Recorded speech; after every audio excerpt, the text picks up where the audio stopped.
ẹ̀yin àgbàlagbà ẹ jẹ́ kí n yọ̀ǹda ìpèsè àwọn àgbà tó dájú yìí. Ẹni tèmi máa ń ṣe fún ìpèsè àwọn àgbà yìí, àwọn tí ayé dè mọ́lẹ̀ tàbí ń dá jókòó sójú kan, àfi máa ń gbà wọ́n lọ́wọ́ àwọn àgbà ni.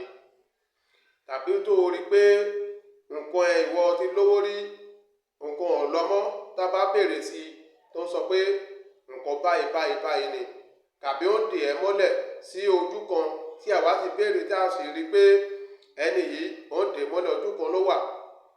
Àwọn àgbà ló ti dè mọ́lẹ̀ sínú ó ti yí àwọn àgbà tí mo sọ, ó ti dè mọ́lẹ̀. Tá bá bèrè sí nǹkan tí a máa fi ṣe ètùtù,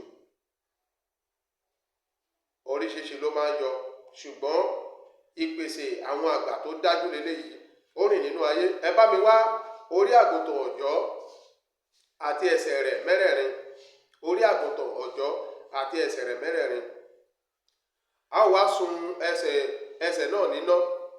Tá bá ti sun, kò gbọ́dọ̀ wọnú omi o, kò gbọ́dọ̀ kán omi o. Ẹ bá mi wá akọ aláǹgbá kan. A ó gé orí rẹ̀ àti ìrù rẹ̀. Ìrù pupa yẹn la máa gé o, ìrù pupa yẹn. Ẹ jẹ́ kí n là á yé yín dáadáa. Ìrù pupa yẹn, ẹ bá mi subscribe, ẹ bá mi share, ẹ bá mi like. Ẹ̀yin àgbàlagbà, ẹ mọ̀ pé ìwé olóògbé ò kì í fi iṣẹ́ tí ò pé lẹ̀.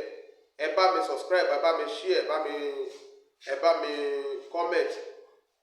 Bẹ́ẹ̀ ni àwọn tó tẹ̀ sọ pé kí n fi nọ́mbà mi lẹ̀, nọ́mbà mi lélẹ́yìí 081 04 73 41 20.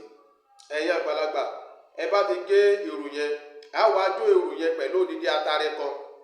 Tá bá ti jó ìrù yẹn pẹ̀lú atare kan, odidi atare ni o, a ó jó. A wá gbé kí lorúkọ ẹ̀, àgùntàn yìí, orí àgùntàn yìí, a ó gbé sínú nǹkan, sínú àwo ìpèsè ni o. Ẹ jẹ́ ká àwo ìpèsè kó tóbi dáadáa. Àwo ìpèsè yẹn a ó gbé sínú ẹ̀. A wá da epo pupa, a ó da. A ò mọ bí àwọn yẹn ṣe tóbi tó.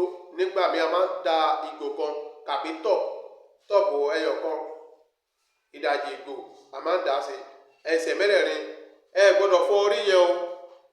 Ẹ máa sun níná ni o, ẹ gbọ́dọ̀ fọ́ o. Ẹsẹ̀ mẹ́rẹ̀ẹ̀rin náà tẹ́ bá sun níná, ẹ gbọ́dọ̀ fọ́ o. Ẹ̀yin àgbàlagbà, ẹ gbọ́dọ̀ fọ́ o. Ẹ kó sínú igbá yẹn. Àwọn nǹkan tí a jó yìí, ó yá ẹ bù sórí ẹ̀, ẹ dà sórí ẹ̀, ẹ dà sínú wọn sórí ẹ̀ pàpátá. Ẹ̀yin àgbàlagbà, wọ́n fi gbá mọ̀lẹ̀ búra fún yín ó dògùn. Wàláì, àwọn tó láyé máa gbà lẹ́ẹ̀kan náà ni wọ́n máa gbà.